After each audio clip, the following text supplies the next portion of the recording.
This will be our first meeting of 4 summer meetings. We'll have one each month, usually around the first or second week of the month, depending upon what's going on the rest of that month. And we hope everybody will attend. I am really have the pleasure of having our guest speaker today, a gentleman that I've known pretty much for the whole time that I've lived up here in Putnam Valley for 30 some odd plus years. And he is not unfamiliar with this location. We were just talking about how he learned to swim right here at Children's Beach. So our county executive and Kevin Byrne, and he's here to, I guess, give us well, Mike, thank you as always. For those of you who don't know me, Kevin Byrne, I represented this town in an elected capacity for about 6 years in the state assembly. But more importantly, I grew up here for the first 28 years of my life. I lived off of Peekskill Road on this small little dead-end street called Seaford Lane, across from the Alpine Inn, that old gas station that's been gone for many, many years now. But my folks used to have a piece of property that when they bought that home that we couldn't develop or build on, that at the time gave our family lake rights. So I haven't been here in quite some time. That was over 10 years ago. But we used to come here to swim with our friends and family. I did get swim lessons here. My sister lifeguarded here. My brother lifeguarded here. My sister actually taught swim lessons, probably one of the last times I think she did that back in, probably ended around like 2004 or 5. I'm not sure when that actually stopped.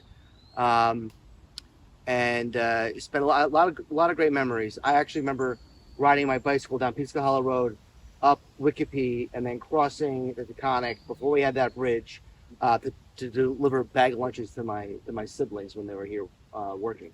But that's just my personal connection. I'm very happy to see that the overpass is done. That was a lot of talk for decades and can be a painful process. I spoke with Mike a lot about that in my previous role as a state legislator, and I'm just glad it's done. It's always a painful process to go through a large capital project like that, but when it's done, I think it's a tremendous net benefit for the community and for public safety in general. As county executive, we've been very busy in Putnam County. It's a new administration. There's a lot of different cultural changes that we're trying to push internally on how we communicate, how we're transparent, how we engage, but also as a matter of policy making and vision and marching forward, what we're trying to do as a county. So I'll try to somewhat briefly talk about some of the earlier challenges and changes that we've implemented early on. Right out of the gate, we've tried to identify ways to control government spending and try to identify real savings from restructuring some departments, including my own, which we did, and we found a significant net savings in doing that, over $100,000. When I talk about property taxes or sales tax, anytime you want to try to control the taxation, you also have to talk about spending. So that's something that I'm always trying to drill into the minds of our department heads. We have core functions of government that people depend on, our families rely on, that we need to deliver effectively and efficiently in a responsible manner, but we also have to do it in a fiscally responsible manner. So that's something we're always going towards. We're very much pushing a taxpayer transparency agenda, which goes hand in hand with our efforts to try to control our spending. We've done a number of things, appointments that I've had to implement early on because of significant vacancies that we identified. Our entire Board of Ethics, when I took office in January 1, each and every one of them had an expired term. That's not an effective or responsible way to have a functioning board. So just this past week, we got approval from the Rules Committee in the legislature, and on Tuesday, they will be hopefully affirming our appointments to the Board of Ethics. Actually, one of the appointments is Barbara Scuchamara, who was a former legislator from Phillipstown, but she used to represent Putnam Valley as well, more along the border, not Roaring Brook, but she's familiar with the town, which I think is helpful. We've appointed a new county attorney. We've appointed a new Bureau of Emergency Services commissioner. In each of those processes, we've utilized a selection committee. It's something that I believe in, to get buy-in from subject matter experts. I happen to know a little bit about emergency services because I was a volunteer at the ambulance corps here in Putnam Valley, but also Kent Fire Department for over 10 years. So I still believe there's a lot of folks in emergency services that know a heck of a lot more than me. So we've done that. We've rolled out a new website, which is important because we want to make sure that, again, we're not only transparent, but for people that are trying to get a hold of Putnam County for services, that they can access them remotely. It's something that people have, lived throughout the pandemic, that we need to do a better job at, not just during in times of crisis or emergencies, but we also need to do it, I think, as a matter of customer service, if you will. So, we've put a significant amount of money into facility improvements. I think the previous administration put a lot of focus on some of our recreational facilities, which a lot of people enjoy, and those are good things. Specifically the golf course and Tilly Foster Farm. Those are great county assets and part of our park system. But there's a lot of other facilities in the county that I felt were neglected. So we were successful in getting a $2 million budget transfer from the legislature to directly invest in facilities improvements where our county's employees work, but also where our residents come to get services, whether it's the Board of Elections, the Department of Social Services, the county office building, our highway and facilities, our Bureau of Emergency Services, all very important operations where people expect to get top-notch services. I was just speaking with Mike earlier. If you actually look at our neighbors to the south and to the north, a lot of other counties, when you talk about EMS specifically, a lot of them push that mandate onto the towns, specifically the ALS services, advanced life services, where advanced life support services, such as paramedics. The county takes that on the chin. We take that obligation willingly. That's a good thing. It would not be effective to have a small town like Putnam Valley have to contract, and every other town individually have to contract with an ALS provider. It makes perfect sense for the county to do that. There's a lot of things the county's mandated to do that. You probably hear that about from Albany and Washington. That is not one of the things we're mandated to do, but we do it because it makes a lot of sense. And Mike's been very helpful in us working through a process to make sure that we have top-notch services for the town and for all towns for many years to come. I understand another topic that comes up a lot within the lake communities, and Putnam Valley is the town of lakes, right? So we hear that from Lake Oscawana, Lake Peekskill, but it's a familiar topic over in Roaring Brook, is about water quality. I feel like the last couple of years we've had some good seasons where it was not as intrusive as the last 10 years with the harmful algal blooms. There's also other information that we get in from the health department. We do try to work very hard in messaging out information to give people accurate, timely information. I know our health department went to the town board not that long ago, a couple months ago, and gave a presentation about some of the questions about chemicals, specifically I think the PFAS. We actually were working with our health department to form a informational session countywide for people to come in and get similar questions asked and answered. But I know there was some back and forth with our partners at the state, and with some things changing, we just put a pin in it. We very much want to do that type of informational session moving forward. That way, we can give you timely, accurate information. We do have Shanna from our health department here. She's our PIO, but also our health educator and an RN. She came here too, just in case there's some questions that, quite frankly, I'm not equipped to answer. That's why we have to rely on some other smarter people that are subject matter experts in that field. I care deeply about connecting the west side of the county with the east side of the county. Having grown up in Putnam Valley and then going to Carmel schools, because I was in that little sliver in the Carmel school district, I saw like two different worlds. I remember friends coming over to Putnam Valley to visit me growing up, and their grandparents were like, if I drive any further, I'm going to end up in New Jersey. Because they're all used to like going down the street into Lake Carmel and meeting everybody. When you travel over to Putnam Valley or to Phillipstown, and you're going down 301 and you're going through miles of parkland or protected space, for many in the county, they feel like they're leaving the county. And that's not the truth. We're all part of the same county. When we're funding social services, mental health, our health department, our emergency services, our 911 center, our highway facilities. That's for the entire county. So I very much want to highlight the work the county does from the west side to the east side. There's been a number of issues that have been reported in the press more recently. If you have questions too, with how we're trying to communicate with the city of New York. The biggest glaring issue is the migrant issue that has affected a number of counties in the Hudson Valley. There's also another looming issue that will likely take effect over the winter months for those communities that are near our reservoir system because of the planned work by the DEP on the aqueduct, I think the Delaware aqueduct. So I don't really see that as something that will affect Putnam Valley as much, but you're going to see more information about that as well. So, but with that, I talked a lot, and I'm happy to answer questions that you have.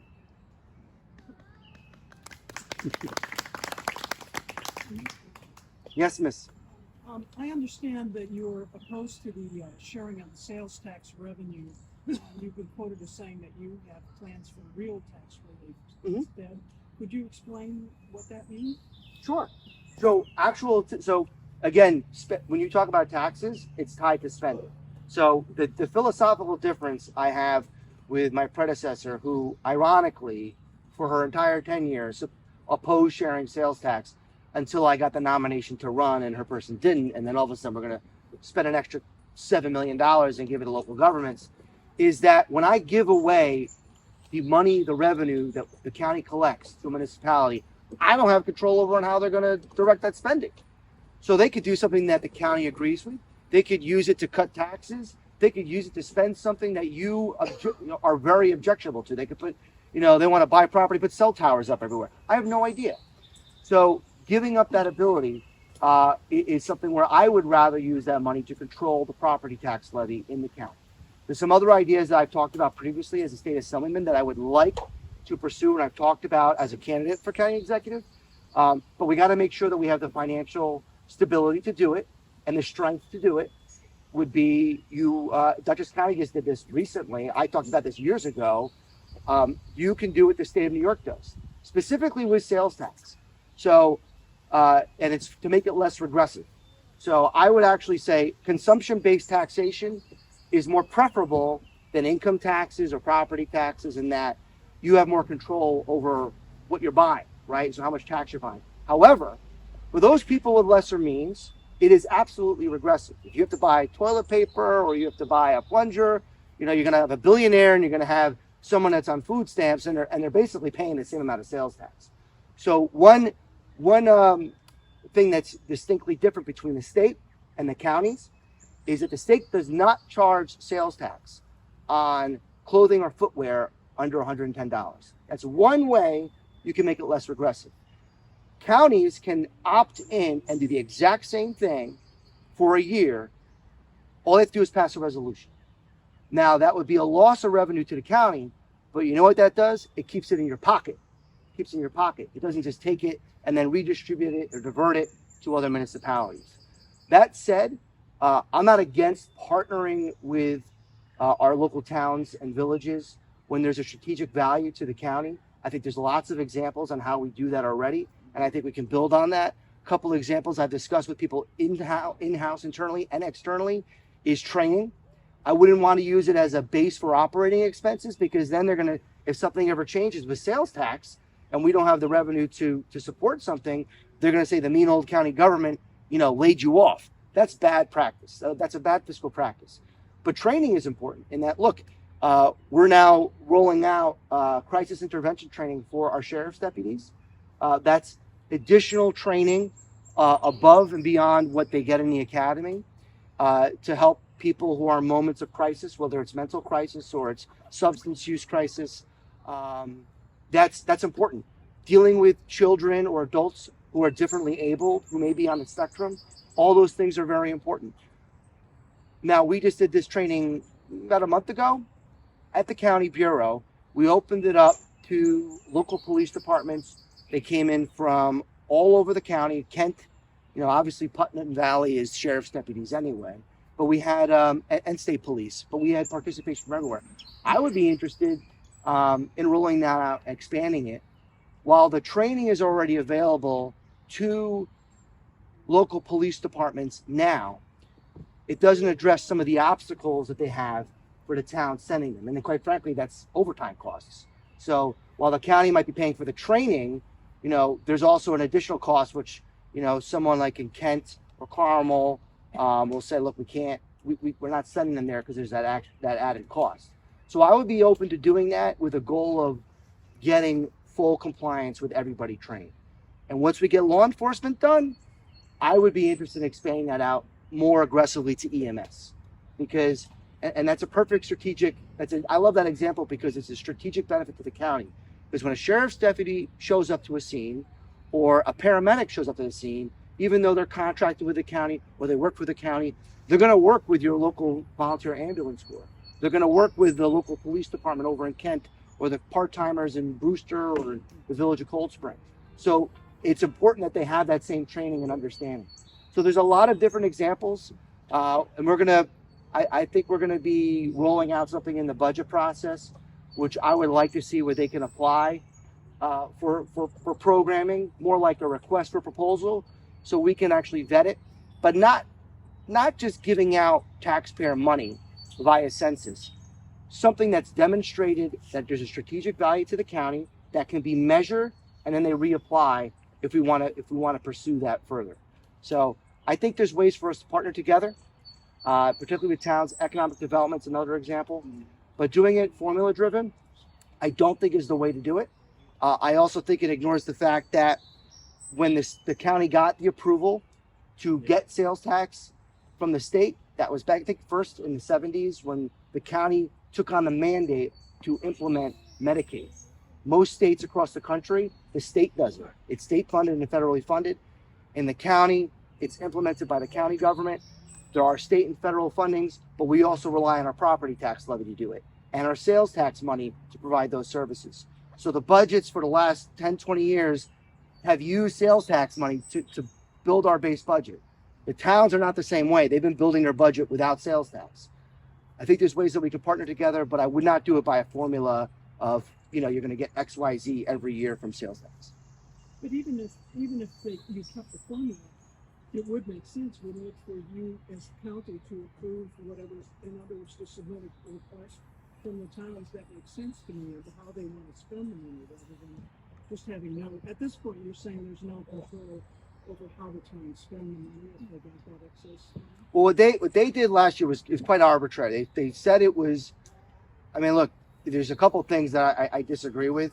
This county was the only county in the state of New York, to my knowledge, that gave county ARPA funds, American Rescue Plan Act funding from the federal government, to local towns and villages. Why is that so unique? Because towns and villages already got American Rescue Plan Act funding directly from the federal government. In fact, they got over $10 million collectively in Putnam County. And then what Putnam County did with my predecessor was, okay, we're going to give them $5 million of our $19 million share in ARPA funding, $5 million, and then we're going to take $5 million from the general fund and give them $10 million to match what they already got. That $5 million in general funding is what they said was sales tax funding, but it wasn't done like other counties. Like they tried to present it like it was the same thing, but it wasn't. It's just not true. When other counties have the sales tax approved by the state, it's done in a way where the Department of State and Tax, Departments of Tax and Finance, they give a percentage of the sales tax to towns and villages. The county took money from the general fund using the argument that we got more sales tax money, so this is projected growth. We're just gonna say that's what it's from, but they gave $5 million from the general fund. And they said, look, they used the same measurements that they applied to ARPA, that it should be for capital projects. But they dedicated it by census population, by percentage. So Putnam Valley is going to get this, Carmel's going to get this, Phillipstown's going to get this. That number was fixed based on a formula.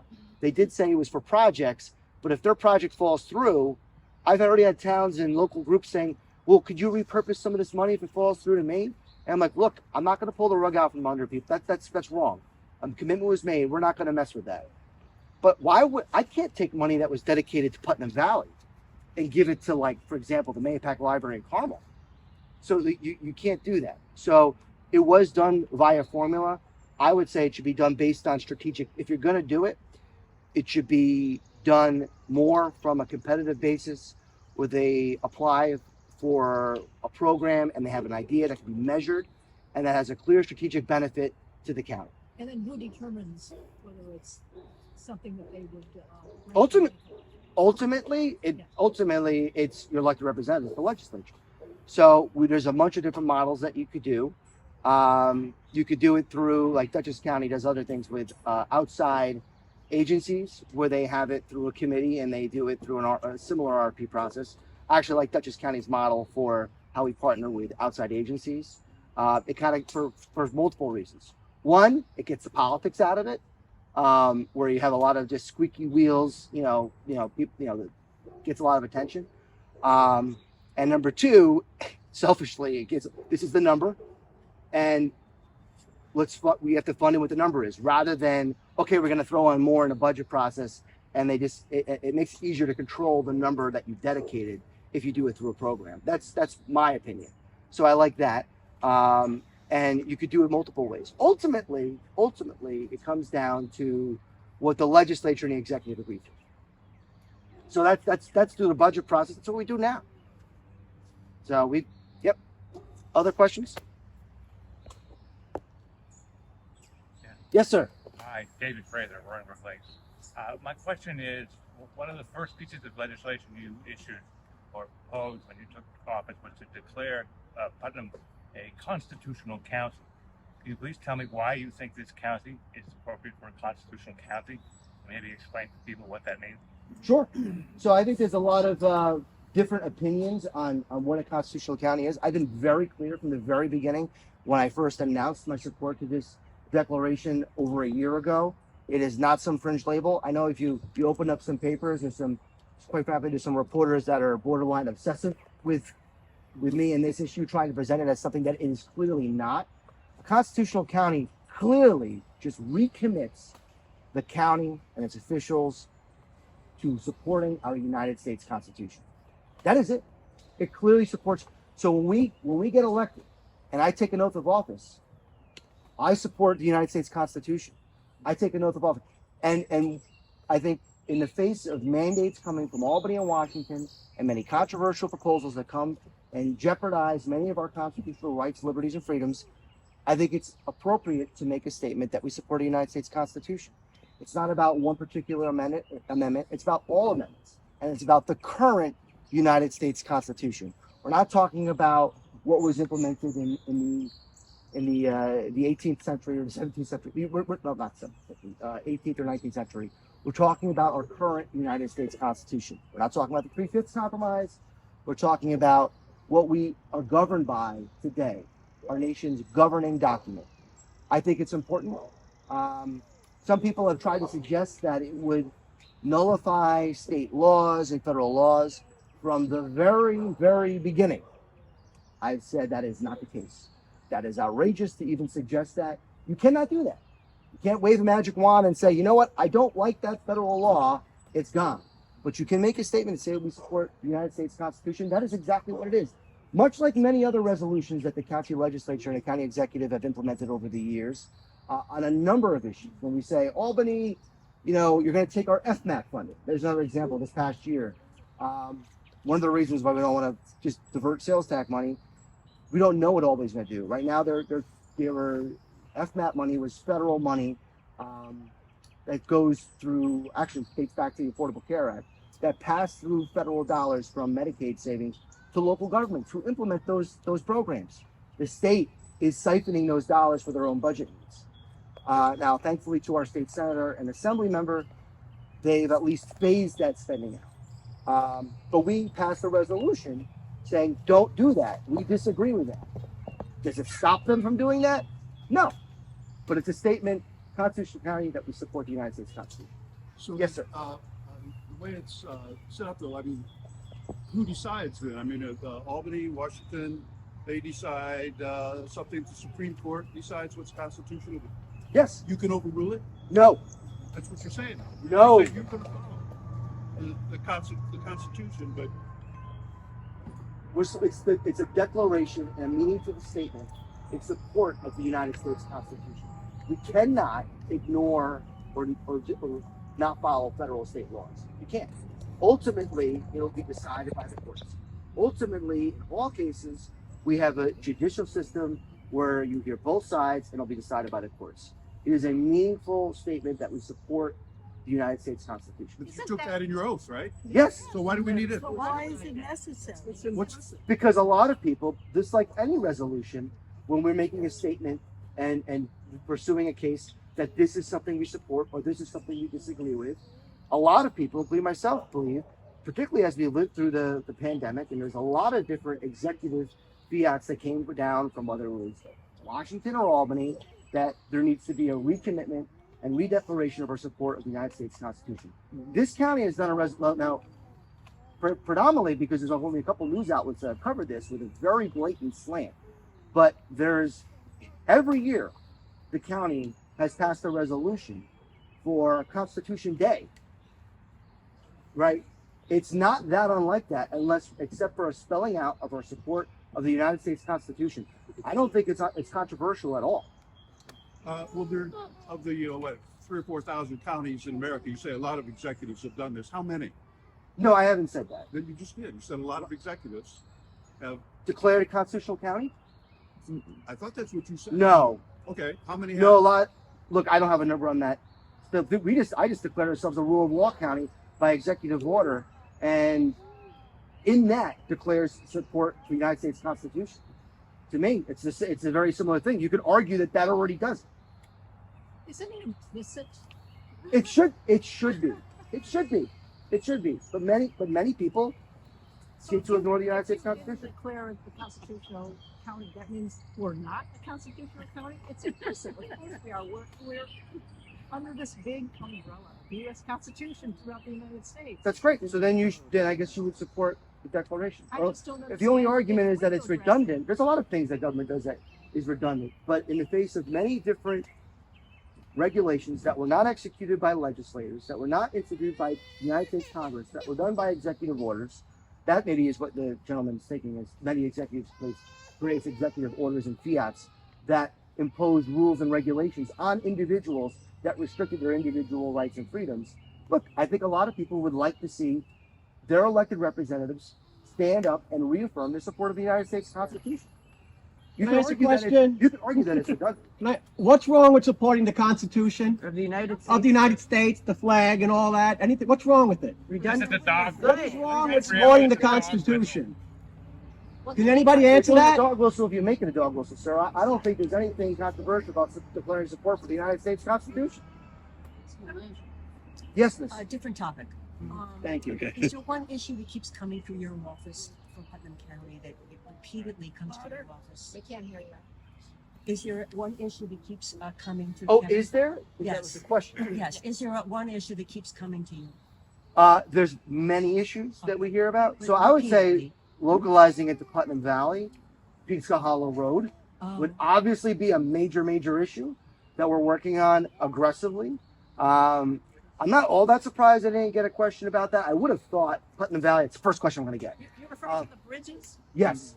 That Yes. doesn't really concern most of us. I know. So in Putnam Valley, I would say yes, but I understand because it's Taconic and now we have this overpass. You're not as directly affected by that. But that we certainly get a lot of questions and information about. The lady, sorry, miss, I didn't get your name. Carla. Carla asked, is there any specific question that we get a lot? We have gotten a lot of questions about that. We get questions about many different topics and issues, but that is particularly one. Infrastructure is a big responsibility of county government. Most bridges, right, are maintained by county government. Peekskill Hollow Road is an example. That is a massive multi-million-dollar project that commenced under the previous administration. But I don't want to go into just looking backwards. I'm a very forward-focused individual. I want to get things done and advance forward.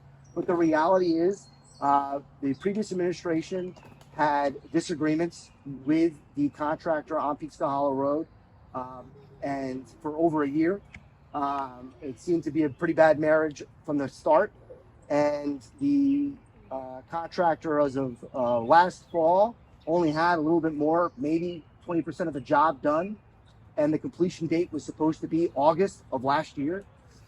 In December, before I even took office, under the previous administration, the contractor walked off the job, stopped doing work, saying because of winter. That's not uncommon, but it was one of the most mild winters that we've had in a decade, and most contractors worked through the winter. That was the understanding this contractor would do. They never got back on the job. They never recommenced work. They completely acted in bad faith. We met with them. I met with them in the end of January to try to recommence work to see if there was a path forward, because it is a major issue. We're still in the Putnam Valley School District, correct? Mm-hmm. So it does affect folks here. You may not, and I understand your point as far as commuting and driving, but if their school bus is going down, they're going to be going over those bridges. So I absolutely, there's families and moms and dads here. I'm sure it's a matter of concern to you. We need to move forward. We need to move forward. So we met with them. It was clear they wanted, in my opinion, soak the taxpayers. They wanted millions of dollars more. They didn't want to complete the project. They only wanted to do some of the bridge work, not the road work. 80 to 90% of this money is government funded by the state and federal government. And they made it clear at DOT that they would not continue support with grant funding if the project was redesigned.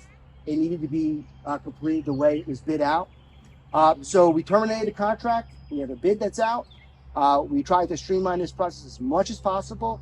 Typically, bids are advertised anywhere from 3 to 6 weeks.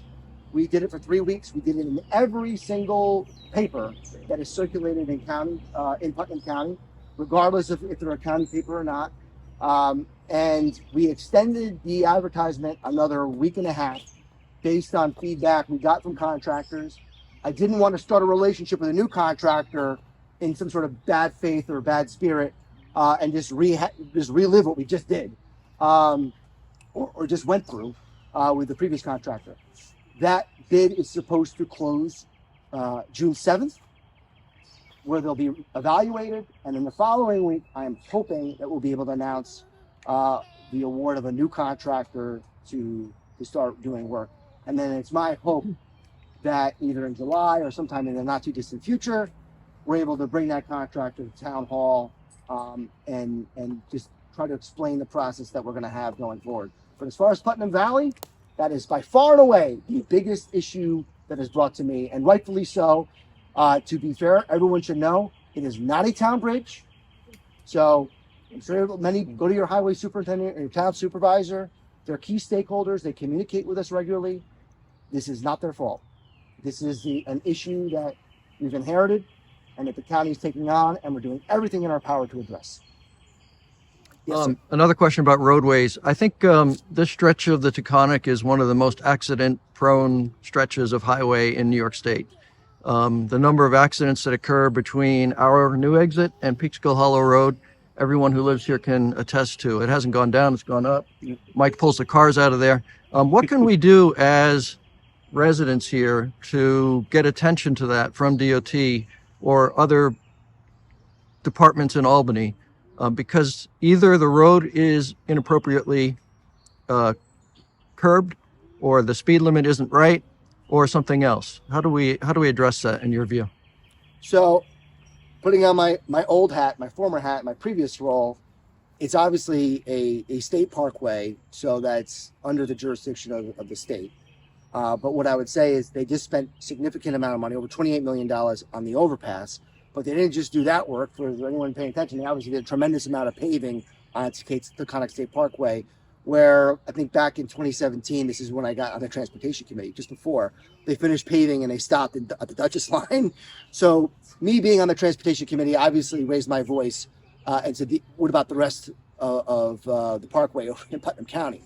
That has since been largely completed. I don't think they're going to be tearing that up and redesigning major sections of the parkway. I don't think that would be realistic. However, there's always multiple avenues that you can take to approach an issue.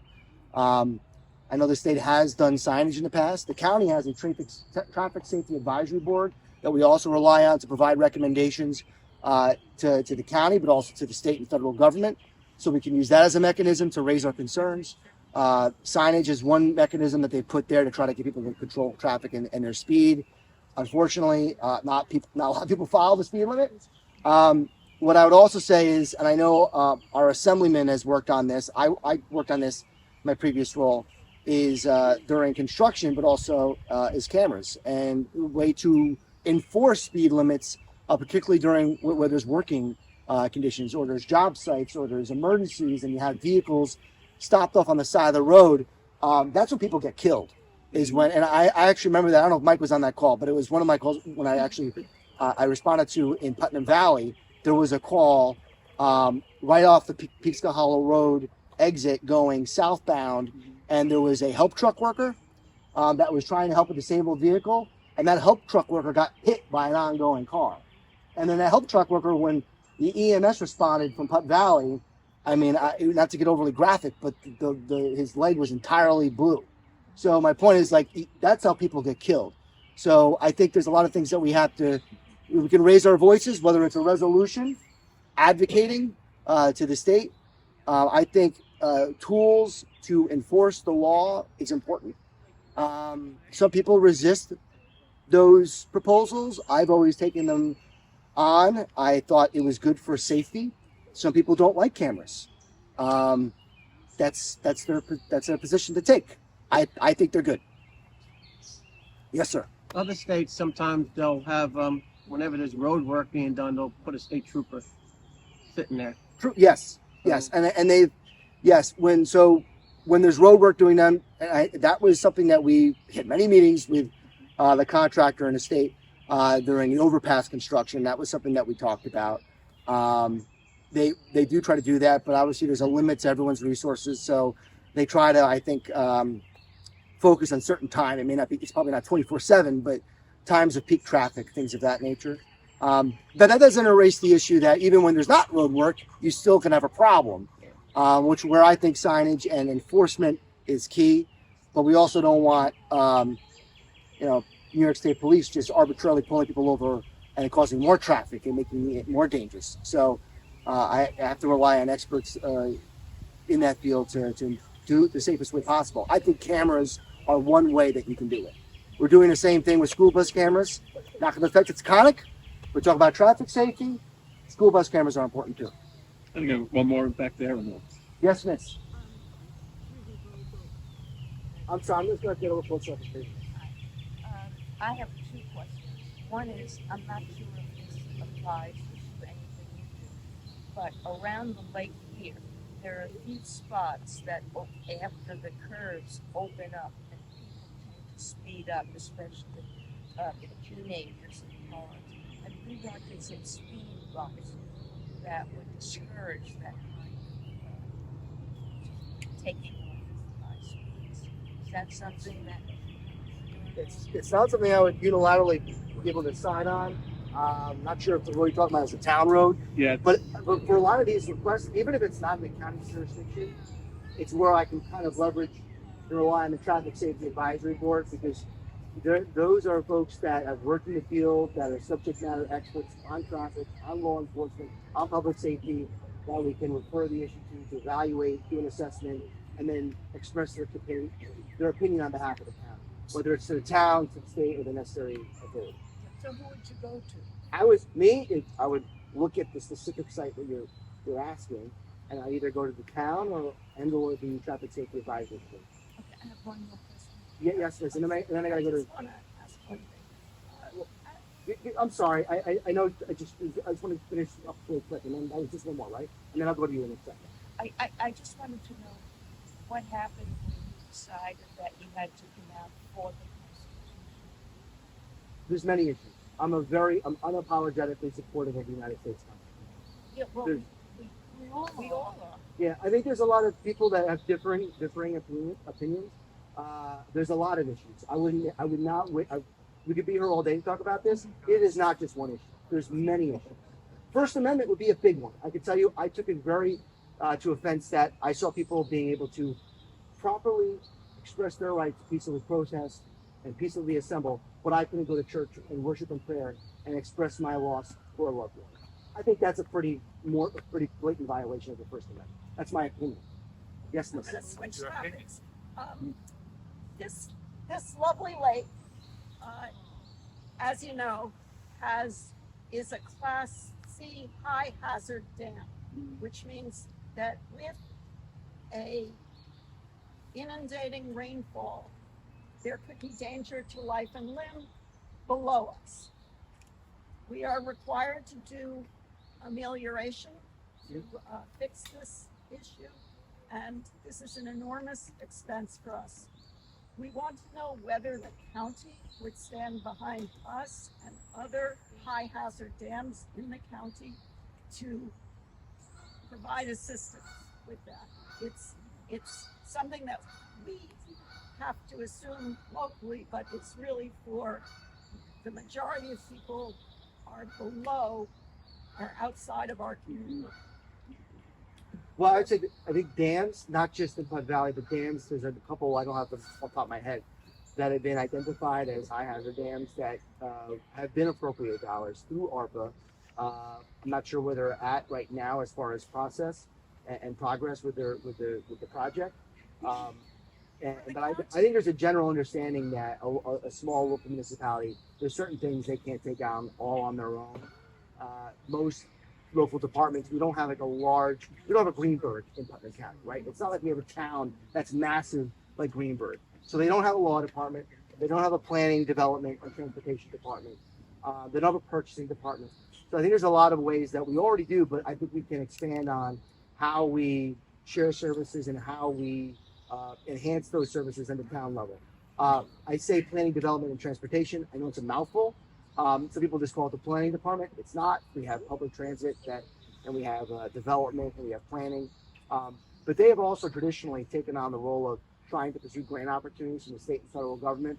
I say that because I think a lot of times the county has the ability to support local municipalities in identifying some of those grant opportunities and assisting them in applying.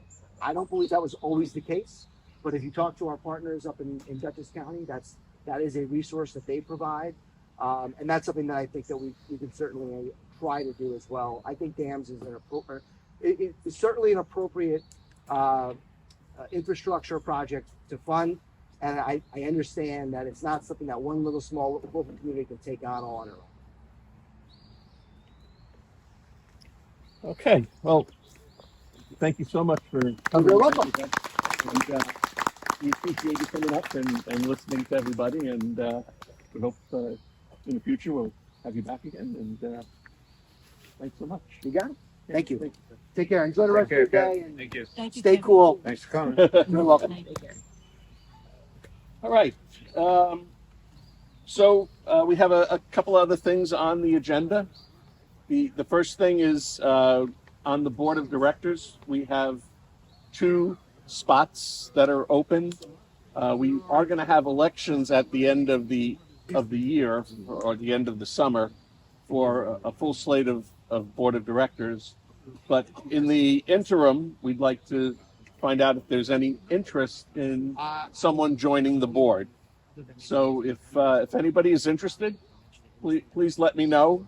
President at our Roaring Brook Lake Property Owners, so it's RBLOA.com, and just send me a little blurb about your background and your interest in why you want to be on the board, and we'll bring it to everybody's attention. Okay. The next thing is our committee reports. So as we usually do, we'll start off with the lake and work our way out. So Ina, do you want to? So my first report on the lake is good news. Our goose addling program this year was 100% successful. We addled 37 eggs in 7 nests. And at the moment, we have no goslings on the lake for the first time, certainly in the 12 years that I've owned my house, and maybe even longer than that. I want to thank a number of people who are too hard to mention, but they know who they are, who helped me, because as you know, I couldn't row this year, and people rowed me out to do that. So we're very pleased with that. You will see geese on the lake. It doesn't mean there'll be no geese at all, but you won't have the families who are stuck here because their goslings can't fly yet and because they molt their feathers. The parents molt their feathers. We'll have stopover geese, and sometimes they'll be. Last year there was a day there were 50 geese on the lake, but they'll fly off. So it should be much better, we hope. That's number one. Number two is that we have a couple of meetings coming up that you should know about. Most importantly is June 24th. Our lake manager, A.J. Reyes, will speak to us about the state of the lake. That is a very important meeting for people to come to.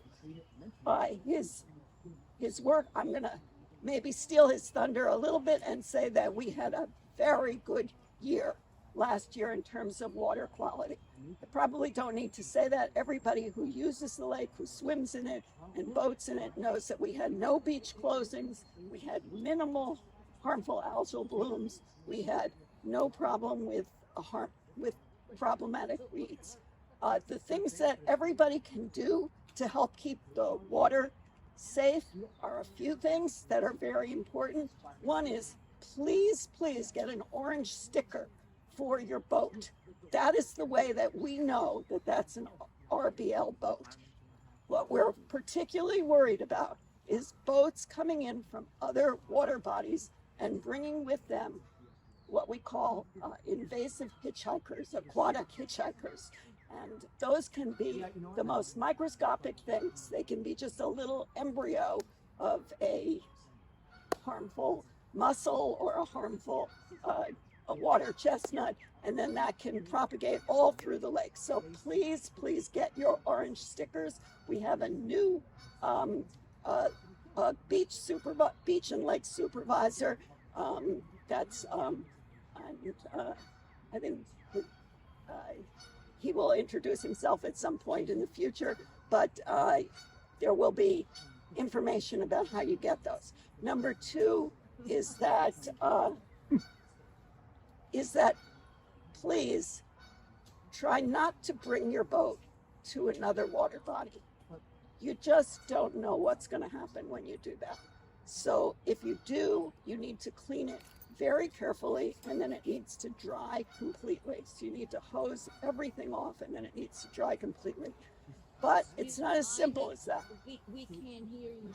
I know. I have One of the geese is. Yeah, there's the one that addled the eggs. Honk, honk. Yeah.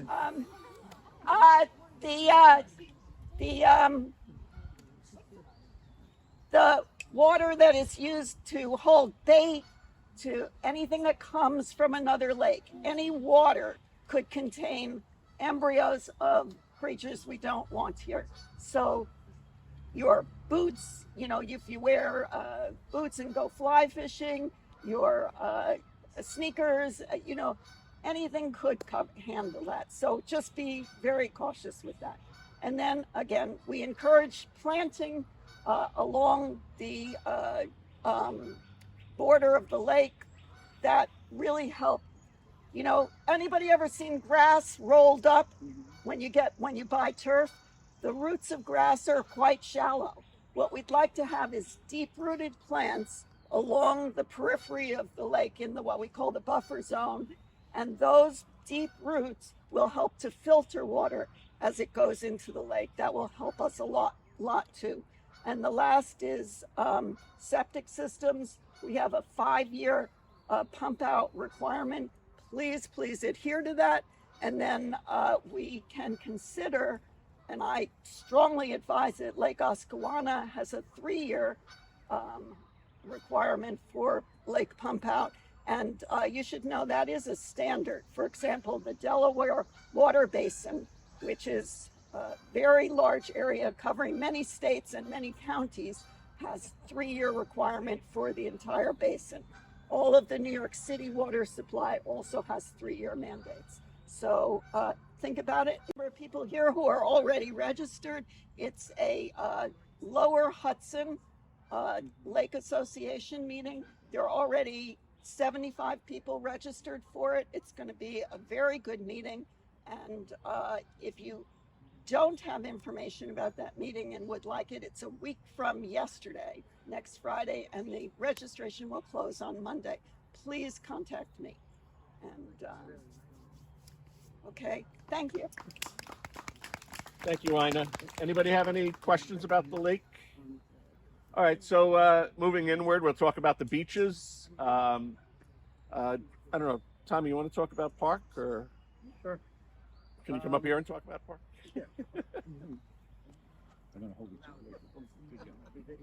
Yeah, we put sand on Park Beach this year. Gotta come a little closer so you can get you on the camera.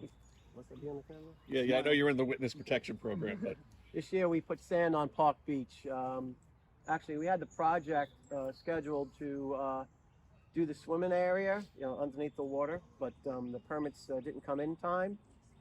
So we wound up putting sand on top of the beach, which was also part of the project. It's 6 yards, and then next year, when the lake goes down, we're going to reclaim the sand, which is on the north end of the beach, and bring it over, and it's probably about another 6 yards or 8 yards, because people are getting their feet cut up when they go into the beach.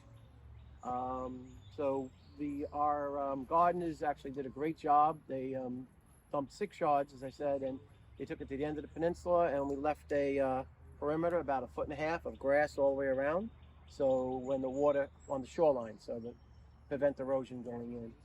And then next year, when we do the reclaim project, we're also going to try to figure out, work with, I guess, AJ on figuring out the best way of maintaining the sand, keep it from spreading into the lake further. But that's about it. The people are using the beach now, they like it so far. We'll see. terrific. Thank you, Tom. Okay, so this year we have a new lake superintendent, Dennis Bradicia. It's the son of the elder Dennis.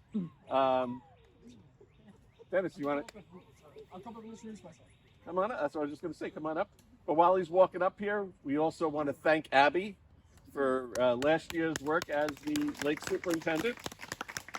She's going to continue on the board, but she's got a lot of personal stuff and wasn't able to do the lake this year. But we appreciate all you did last year. So thank you very much. So Dennis, you want to introduce yourself? Yeah, hi everyone. A lot of you might be familiar with my dad, Dennis.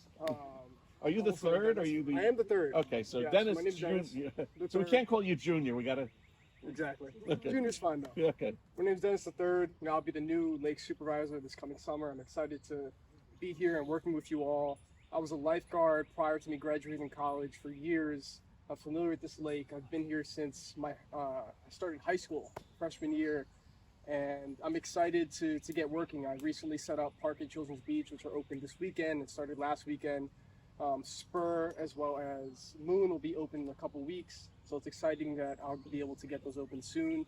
And of course, as Ina mentioned, I do handle all the permits, so it's important that you guys come to me to get any of these permits. I just gave a couple out today, and to continue doing that for the next couple weeks as the summer progresses. It'll be important to have those orange permits to make sure you don't lose your boat. It's really a safety precaution for you. So if it does get lost, we can identify it and bring it back to you.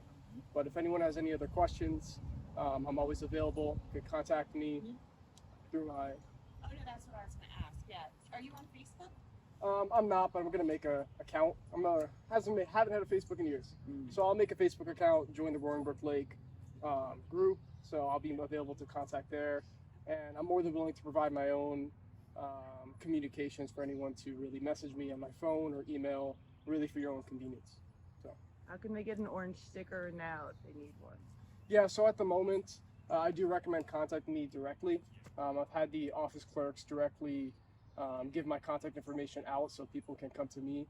I can give out my email right now if it's convenient, if any of you need it. But you also have a form on the Roaring Brook website which you can fill out, and eventually we'll be able to give those permits out to you.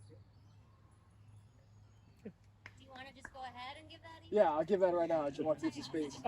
Perfect. So my email is BERDECIA .DEN@gmail. Can you do that one more time a little slower? Perfect. All right, BERDECIA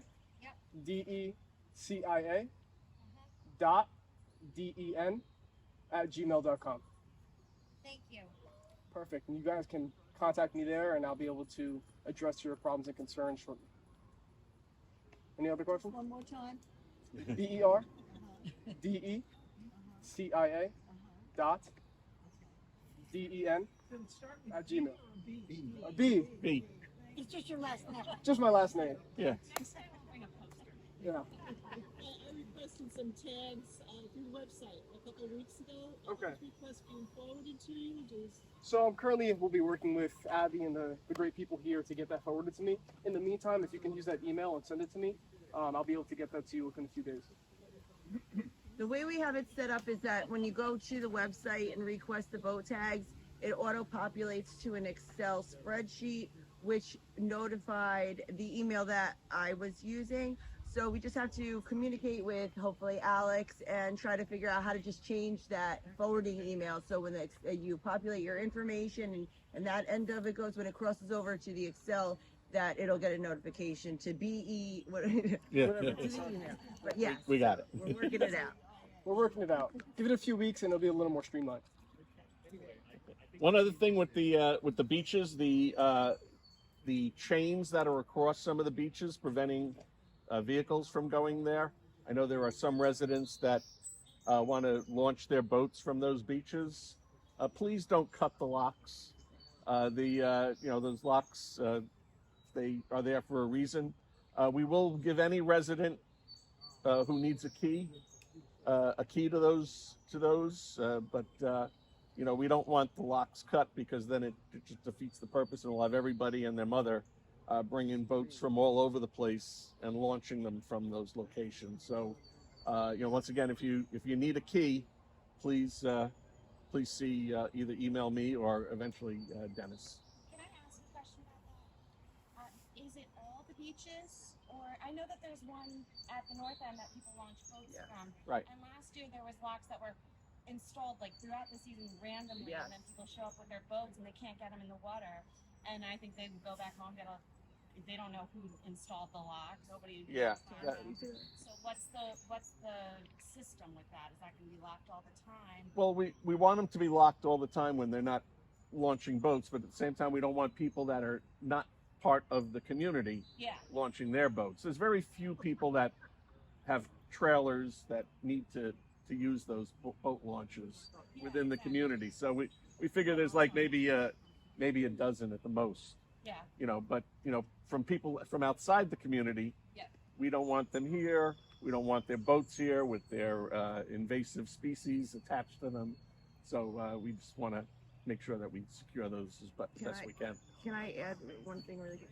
So, Katie, I'm not sure if you're talking. So, what I was noticing is that the lock was taken off, and then somebody else was putting a lock on that wasn't provided by the town or the district clerk to us. And then I had no idea how to help anybody who did have a reason to open it. So, if you come across it and there's no lock, reach out to somebody. Don't just put a lock, because then when people coming to put their boats in, they were calling me, and I was like, I guess we're gonna have to cut it off and get another one from the district clerk. That way we know what the numbers are. So, it has to be locked, but again, it can be given out. I don't know if it's a key or a combo, but it can be given out to residents because that's an appropriate place to launch the boat. But we don't want a resident to say, I'm gonna put my own lock on it because I didn't know the code last week. So that's just worth mentioning. All right. Anybody have any other questions regarding the beach? I was just curious about all the boats that are like just, Yeah. Like this here? Yeah, it's just the ones that are never used and, there's unfortunately a process that we have to go through, not us, but the town has to go through before they can dispose of what they call derelict boats. So we're going to talk with the town, possibly just relocating those boats to someplace else so that we can use the racks for active boats rather than having these things grow trees in them and stuff like that.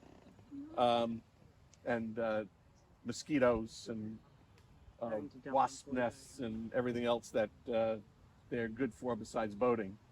So we're working on that with the town, but it's a legal process. and just, there's some new bumps over at Moon Beach when you pull in the parking lot. Feels like speed bumps. Like mobile Yeah. kind of things Yeah. from were they maybe from plowing over the winter? I don't know, I was Problem. just curious. Yeah. There's an old tree stump there too in the lot. That's All right, so we can have Sean take a look at that, see if he can fix that up. That's at Moon, you said? Yeah. Moon. Okay, we can fix that.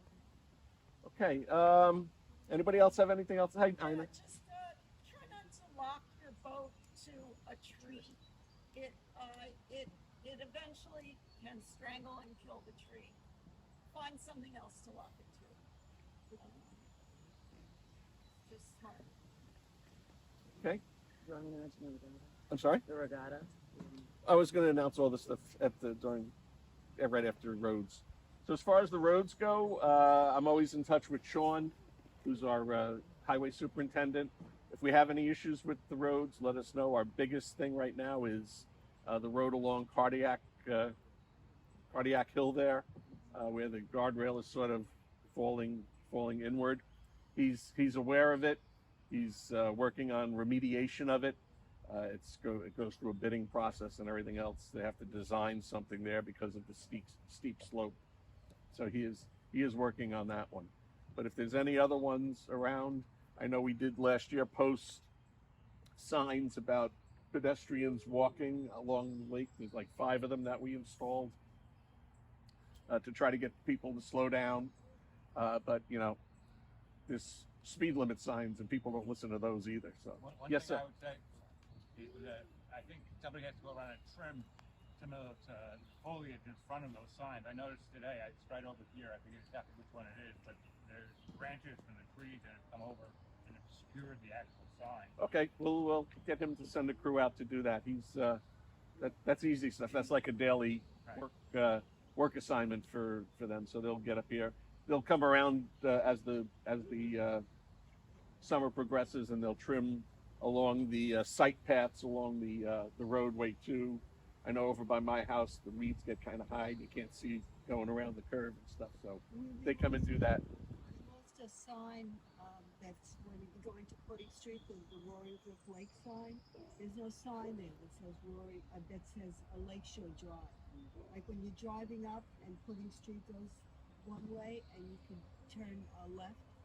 Oh, so you go right and it's Pudding, and you go left and it's Lakeshore. Right. That sign's not there anymore? It says Lakeshore. Okay, we'll get him to put a new sign up. All right, great. Anything else on roads? Okay. All right, so next thing is our entertainment or our activities that we're going to have during the year. So the first one is the regatta. The regatta is July 29th. Okay, you taking care of that this year? I got a 3-way phone call last night. Oh, okay. Yeah, so Abby got voluntold to be that she was going to be doing the regatta again. She did it last year. She did a really good job. So July 29th, mark your calendars for that. It'll start around noon, and then it'll go through whenever everybody decides they don't want to be here anymore. So that's one thing. The 5K.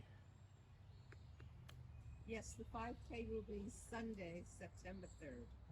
Sunday, September 3rd for the 5K race. And runners. It was very successful last year. Yes, we had 108 people show up. I think that was the largest we've ever had. And I think we had a record breaker too, right? Time? We did, the first person finished in 17 minutes. Yeah. He's a high school kid. Yep. Just started college. It was a rhyme. Yes. Yeah. So that's always a great event for the lake. So it brings in some. We also donated to a. We donated Second Chance. $8,000 to Second Chance Foods, which we're supporting again this year. Okay, so our meetings were posted in the newsletter. If you're not getting the newsletter, just go to our website, and it pops up automatically. If you're not already enrolled in the newsletter, put your email in there, and that way you can keep abreast of everything that's going on. We plan on sending out at least one newsletter a month, and then maybe 2 during the summer, every 2 weeks or whatever, to keep everybody up to date on what's going on. Our meetings were listed there. Our next one will be in July. We have the town supervisor, Jackie Anabi, who's going to be our guest speaker there. The August one will be Sheriff of Putnam County will be back again. He was here last year. He's going to be here again, Kevin McConville. And then the September one is AJ is going to give a presentation again, aside from the one that he's going to be giving at Town Hall. We plan on having elections that meeting as well. We'll have nominations in the August meeting. And we'll also have an end-of-year barbecue as well. So, those are our activities that we have planned for the summer season. Anybody have anything else that we want to... Quick question, and maybe you don't know the answer, and that's okay. There was a meeting in the town hall a while back about well water contamination in Putnam County with PFAS. I was wondering if anybody is aware of anybody actually testing their well water on Roaring Brook, and if anybody has found it in their water source. I haven't heard of anybody up here having it. I think the contamination was down more towards the school. Yeah, elementary school. The elementary school. Yeah. So I will say that 90% of Americans have PFAS in their bloodstream. So this is an ubiquitous contaminant. What is it? I'm sorry, I didn't get it's sometimes it's called ever-living plastic or something like that. But it's a plastic. But the health, we want to be careful about this, and we certainly don't want school children or young children exposed to something where we don't know the conclusions. But I would say that the list of medical issues is so broad that it probably is not yet proven, because it includes infertility and hair loss and autoimmune disease and many other things that tend to show up in populations. So just we have to be a little cautious about being too alarmist about it. I think we're not alarmist enough, personally. I don't think anybody is tested for it, and I understand there's remediation that could be done to remove it, and it is carcinogenic. So it's not clear that it's carcinogenic. Okay. I don't know. Okay. So, Whatever. It sounds like there's no update. yeah, I mean, Young children, I feel the same. usually if somebody finds something, they'll put it on Facebook and we'll hear about it right away. But I haven't heard of anything like that. But if anybody does have their wells tested and find something, let us know. Yes, sir. I just observed that I live near the corner of Pudding and Lakeshore Drive and Short.